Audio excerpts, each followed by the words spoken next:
أهلا بكم. إذا يوم ثقيل خيم على منطقة بن سودة بفاس بعد أن انهارت بنايات شيدت بداية سنة 2000. نتحدث عن عمارتين ضمن البناء الذاتي للمستفيدين من برنامج دور الصفيح، لتحول الفاجعة سكون فاس إلى استنفار في درجته القصوى.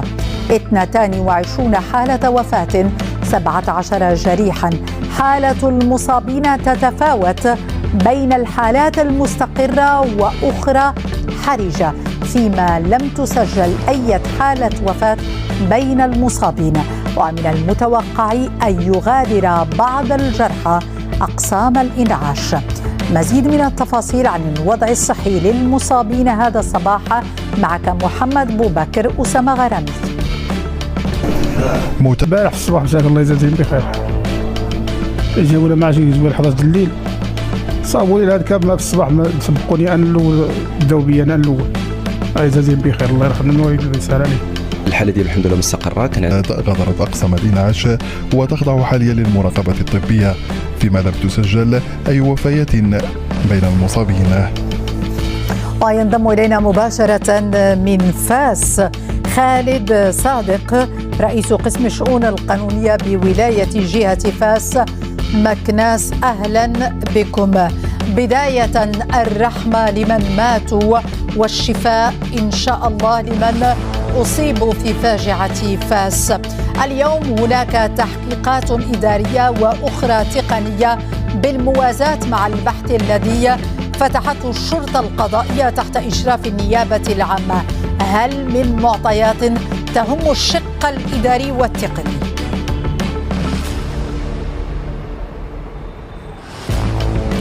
مرحبا سيدتي. بخصوص هذا الحادث المفجع الذي تعرضت له مجموعة من الساكنة في بنايتين على مستوى مدينة فاس، كان هناك مجموعة من الإجراءات المتخذة بالإشراف المباشر للسيد والي جهة فاس مكناس بعين المكان ليلة الحادث، حيث أنه تمت اتخاذ مجموعة من الإجراءات، كان أولها تأمين مكان الحادث، كما تم التنسيق مع المصالح الأمنية والمصالح الوقاية المدنية، بالإضافة إلى السهر على تسخير الوسائل اللوجستيكية والبشرية المتعلقة بإنقاذ الضحايا، كما تم انتشال الضحايا ونقل المصابين إلى المستشفى الجامعي بفاس، بالإضافة إلى إيواء الأسر بأحد الفنادق على مستوى مدينة فاس، بالإضافة إلى توفير دعامات للبنيات المجاورة بشكل احترازي لتجنب أي مشكل آخر قد يقع بشكل طارئ. نزيد على ذلك تمت مباشرة إنجاز دراسة تقنية في الموضوع مباشرة على أرض الواقع، وذلك لدراسة مدى خطورة هذا الحادث ومدى تأثير أو تأثر البنايات المجاورة حينه. إذن الناس الذين تم ترحيلهم استباقا خشية انهيار عمارات في نفس الحي، أين تم وضع؟ النيابة العامة بالإضافة إلى بحث داخلي من طرف مصالح هذه الولاية، بالإضافة إلى انتظارنا لما ستسفر عنه نتائج الخبرة التي تنجز في هذا الإطار. ولذلك دون أن نغفل بأننا أمام نقطة استفادة، أو أننا أمام مستفيدين كانوا في إطار البناء الذاتي. هناك تصرفات منفردة، هناك مجموعة من الأمور المتداخلة، لذلك من الأفيد أن ننتظر هذه الأمور التي تحدث عنها أي الخبرات، أي التحقيقات، لنحدد المسؤوليات بشكل مباشر ولتبدأ التدخلات في هذه النقطة بشكل مباشر كذلك. هل من تاريخ محدد للإعلان عن نتائج التحقيقات الإدارية والخبرة التقنية في ظل البحث الذي فتحته الشرطة القضائية طبعا تحت إشراف النيابة العامة؟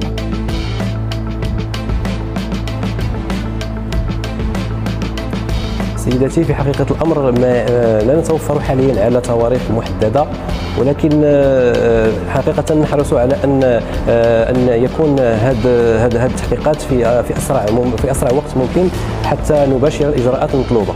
شكرا لكم خالد صادق، رئيس قسم الشؤون القانونية بولاية جهة فاس مكناس، على كل هذه التوضيحات. كنتم معنا مباشرة من مدينة فاس. وكما قلت للتو بالموازاة مع التحقيقات الإدارية والخبرة التقنية، الشرطة القضائية فتحت بحثا وتحقيقا تحت إشراف النيابة العامة للوقوف على الأسباب الحقيقية لفاجعة فاس أودت بحياة 22 شخصا، فيما عدد المصابين انتقل إلى 17 مصابا، ومن المتوقع أن يغادر بعض المصابين أقسام الإنعاش يومه الخميس، كما أكد لنا موفد القناة الثانية محمد بوبكر الذي انتقل هذا الصباح إلى المركز الاستشفائي الجامعي الحسن الثاني بمدينة فاس. والنيابة العامة توضح بشأن ما تم تداوله حول اعتقال أفراد عائلات ضحايا أحداث القليعة. الوكيل الملك لدى المحكمة الابتدائية بالرباط أكد أن الأمر عار عن الصحة تماما، وتوضح النيابة العامة بأن بضعة أشخاص يقطنون بمدينة القليعة أقدموا على تنفيذ وقفة غير مصرح بها بالطريق العام أمام البرلمان، وقد تدخلت عناصر القوى العمومية بكل سلمية وفق ما يقتضيه القانون، وطالبت منهم العمل على فض الوقفة. وجددت بوركينا فاسو دعمها الراسخة للوحدة الترابية للمغرب وسيادة المغرب على كامل أراضيه. بوركينا فاسو رحبت باعتماد مجلس الأمن الدولي القرار التاريخي رقم 2797 والتعاون المغربي البوركينابي في وغادوغو. اللحظة في باريس اجتمعت اللجنة العسكرية المشتركة المغربية الفرنسية، وقد تم توشيح الفريق أول محمد بريض المفتش العام للقوات المسلحة الملكية قائد المنطقة الجنوبية، تم توشيحه بوسام فيلق الشرف برتبة قائد، وذلك على هامش الدورة 23 للجنة العسكرية المشتركة. شارك فيها الوفد المغربي بأوامر. واللحظة وجهتنا مراكش، رجال الأعمال في منطقة التبادل الحر القارية الإفريقية يلتقون في المدينة الحمراء بطموح تنفيذ فعال لاتفاقية منطقة التجارة الحرة لقارتنا، المحطة طبعا لتطوير التعاون الاقتصادي بين دول القارة الإفريقية، ما يدعم مسار تفعيل اتفاقية منطقة التبادل الحر القارية. البقية معك شيماء العنا. المغرب اليوم يبني جسورا جديدة مع عمقه الجغرافي، واضعا القارة السمراء في صدارة أولوياته التجارية والاستثمارية، وهو ما يتفاعل بوضوح مع انعقاد الدورة الثانية لمنتدى أعمال منطقة التجارة الحرة القارية الإفريقية في مراكش اليوم وغدا. هذا الانخراط يؤكد حجم المبادلات التجارية بين المغرب وإفريقيا التي عرفت خلال العقد الأخير منحا تصاعديا، إذ انتقلت قيمتها من أزيد من 36 مليار درهم سنة 2013 إلى حوالي 52.7 مليار درهم سنة 2023، بزيادة تقارب 45% خلال 10 سنوات. وفي سنة 2023 وحدها بلغت صادرات المغرب نحو إفريقيا نحو 32.7 مليار درهم مقابل 20 مليار درهم من المستثمرين الأفارقة في بيئة الأعمال المغربية. هذه الدينامية التجارية والاستثمارية تكتسب أهمية خاصة في ظل منتدى مراكش الذي لا يكتفي بتجميع رجال الأعمال والاقتصاد في مكان واحد، بل يتعدى ذلك إلى فتح نقاشات وإقامة شراكات عملية وبلورة مقترحات داعمة للتنمية الاقتصادية القارية.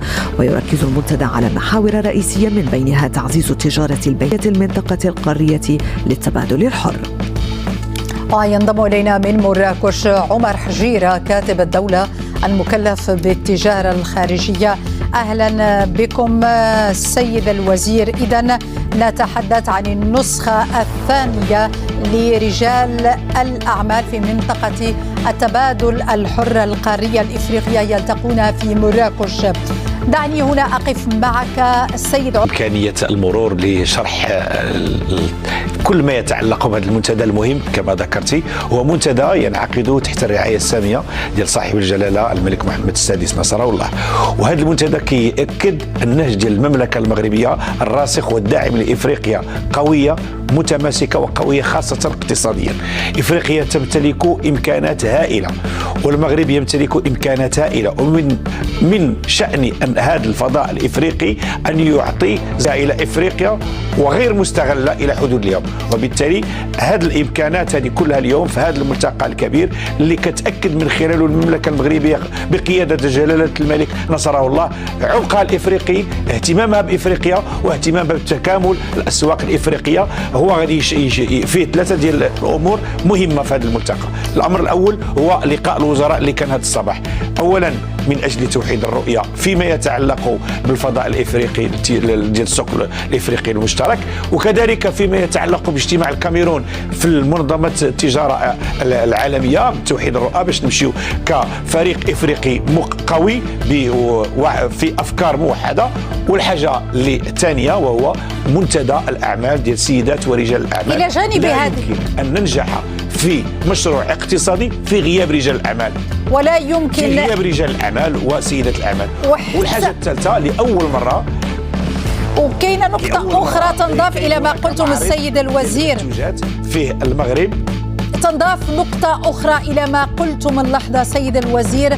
هناك مجموعة من التحديات التي تواجه إمكانية أو ربما تعيق التوسع في الأسواق الإفريقية. تحميد مراكش. وفي الخبر الصحي للظهيرة مع انخفاض درجات الحرارة وتراجع مناعة الجسم تنتشر في هذه الفترة تحديدا، تنتشر على نطاق واسع حالات الإنفلونزا الموسمية التي تعد من أكثر الأمراض شيوعا في هذه الفترة من السنة. كيف يمكن التعامل مع العدوى الموسمية؟ سؤال طرحه عبد الحميد مرابط يونس الناصري على أهل الاختصاص. مع انخفاض درجات الحرارة تتسع دائرة الإصابة بالزكام أو الأنفلونزا الموسمية، وتظهر أعراض الحمى والسعال وآلام الرأس والتعب، أعراض تدفع كثيرين إلى زيارة الطبيب، بينما يكتفي آخرون بزيارة الصيدلية للحصول على أدوية تخفف حدة الأعراض وتسهل التعافي في المنزل. كيتغير الجو درجة الحرارة كتنخفض، غالبا الناس كتمرض بالامراض هكا ديال اللي متعلقه بهذا الفصل ديال الشتاء، ولهذا الناس كتجي تشري بعض المرات الادويه هكا. كاين بعض الادويه يعني اللي كتقدر توصفها كادويه بدئيه، يعني مثلا الاشخاص اللي كتكون عنده حاله عاديه في حاله الا ما كانتش يعني شي حمى اللي تكون مرتفعه بزاف ولا، ولكن يعني الا كانوا مثلا الناس اللي عندهم امراض مزمنه ولا بما فيها القلب ولا داء السكري ولا يعني الناس اللي عندهم امراض مستعصيه يعني راه معروفه عند الناس، هذوك يعني في البدايه انتشار هذا التعفن الفيروسي الذي يصيب الجهاز التنفسي ينصح ايضا بالتزام قواعد السلوك الوقائي من قبيل غسل اليدين بانتظام وتفادي الخروج في حال ظهور الاعراض، مع تغطيه الفم عند السعال او العطس بمنديل ورقي او بالمرفق. والموضوع تدرجه جيهان الدبلالي في فقرة ظهيرة الخميس صحتنا وفن العيش. أهلا بك جيهان. أهلا سناء. إذن هل من فرق بين الزكام والإنفلونزا؟ نعم سناء، أولا خبراء الصحة يؤكدون كما جاء في الريبورتاج على أن ارتفاع الإصابات في هذه الفترة يعد أمرا طبيعيا لأن المناعة تتراجع بسبب قضاء الإنسان أوقات يعني أطول في الأماكن المغلقة، مما يساهم في خلق فرص أكثر لانتشار الفيروسات. والمختصون يشيرون إلى أن الفيروسات والميكروبات تعيش لفترات أطول في الأجواء الباردة خلافا لفصل الصيف حيث الحرارة مرتفعة، الأمر الذي يفسر ارتفاع العدوى بشكل مباشر وغير مباشر. خلال الشتاء الحالات المسجلة حاليا تتوزع بين نزلات برد بسيطة ويمكن أن تتكرر عدة مرات في السنة وتقتصر على أعراض خفيفة كارتفاع طفيف في درجة حرارة الجسم، سيلان الأنف، انسداد الأنف، سعال خفيف. يطرح في ظل ما قلت جيهان، هل يمكن تجنب الإنفلونزا؟ هل من قواعد ربما تسهم في امتصاص فرضية العدوى؟ ماذا عن التلقيح؟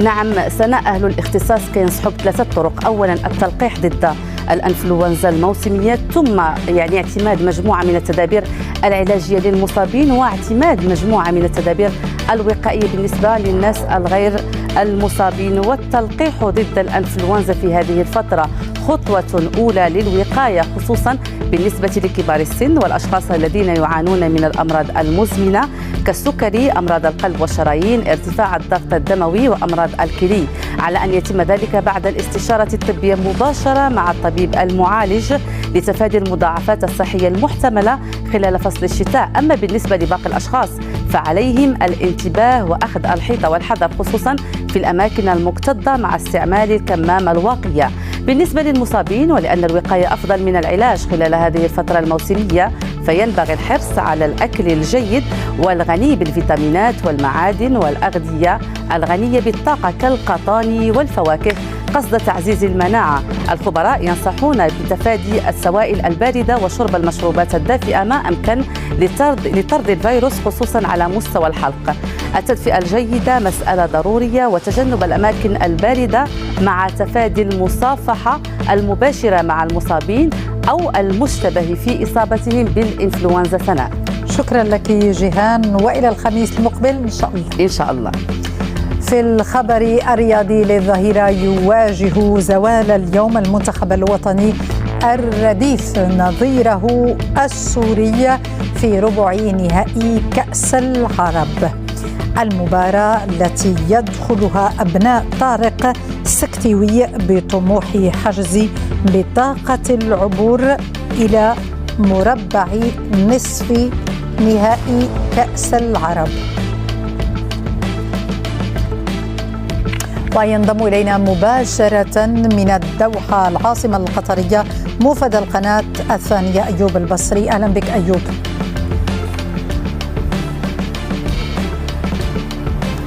مرحبا سناء من هنا من مدينة الدوحة في أجواء ضبابية ورياح كثيرة، لكنها لن تؤثر طبعا على الأجواء. اللقاء خلفنا ملعب خليفة الدولي، ملعب مميز للغاية، ملعب سيحتضن لقاء النخبة الوطنية أمام منتخب سوريا، لقاء غاب منذ الثمانينات، لكن اليوم لنا لقاء مع منتخب سوريا الذي نتمنى أن ننتصر عليه وأن نتجاوز عقدة دور الربع التي استعصت علينا سواء إفريقيا أو عربيا. المنتخب الوطني المغربي صعب التكهن بالتشكيلة الرسمية. نعم سناء. أيوب ما خليتينيش نطرح السؤال. إذا المنتخب الوطني الرديف يواجه، قلت أجواء ضبابية. إن شاء الله ما تكونش ضبابية في النتيجة، والمنتخب الوطني الرديف يعبر عن جدارة إلى مربع نصف النهائي. أيوب، إذا المنتخب الوطني الرديف يواجه بزوال اليوم المنتخب السوري كما طارق السكتيوي. والأجواء كنا حاضرين يوم أمس في الحصة التدريبية، الأجواء متميزة، الكل يعد للقاء بمعنويات مرتفعة، أبرزها مثلا وليد الكلتي فريقه بيراميدز وصل إلى الدوحة لكنه فضل أن يستمر مع النخبة الوطنية، تدرب يوم أمس وسيكون حاضرا بنسبة كبيرة في اللقاء إلا لو تغيرت الظروف. حمد الله أيضا حاضر في هذا اللقاء، فتبقى الاختيارات في الأخير بيد. نعم، السؤال اللي كنت باغي نطرح هو ديال حمد الله، واش غادي يكون ولا ما يكونش؟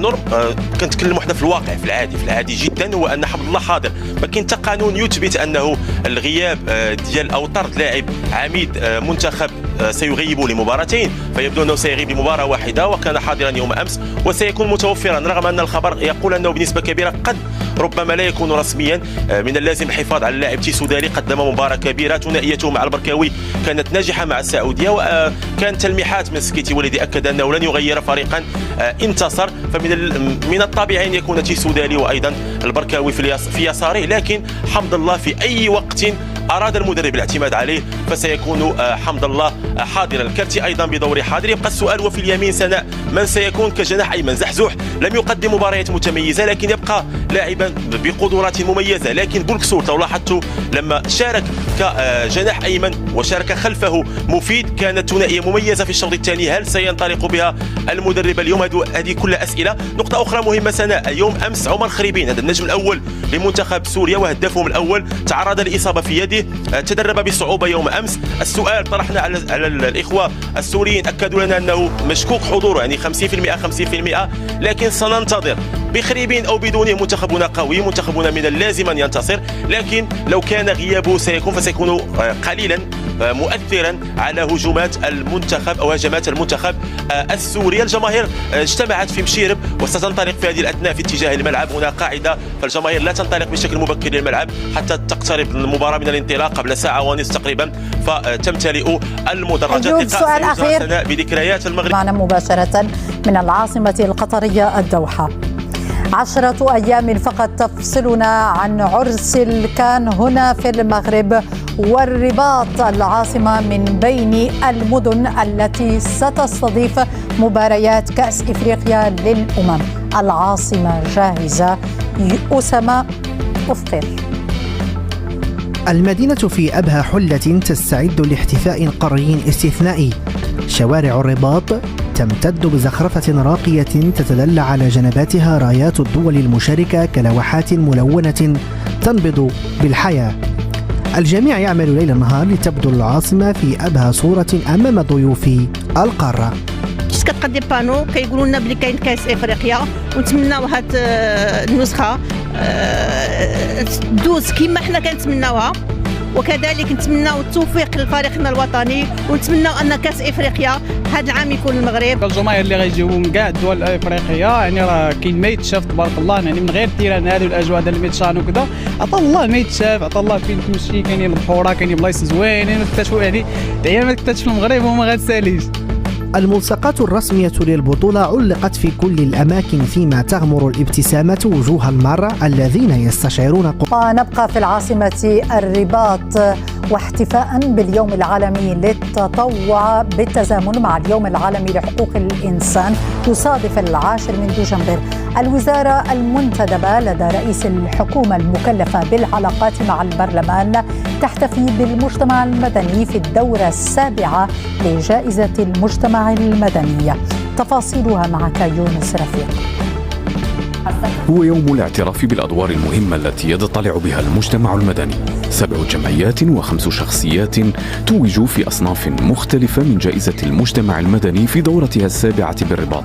في صنف الجمعيات والمنظمات المحلية فازت بالجائزة الأولى جمعية النخبة للمبادرات من تزنيت، وفي صنف الجمعيات ومنظمات المغاربة المقيمين بالخارج توجت بالجائزة الأولى الجمعية المغربية في بيرث بأستراليا. طبيعة الحال جد سعيد بهذا التتويج هذا، لأنه تتويج ماشي فقط للجمعية ديالنا، تتويج كذلك لجميع الفعاليات المدنية بالمدينة.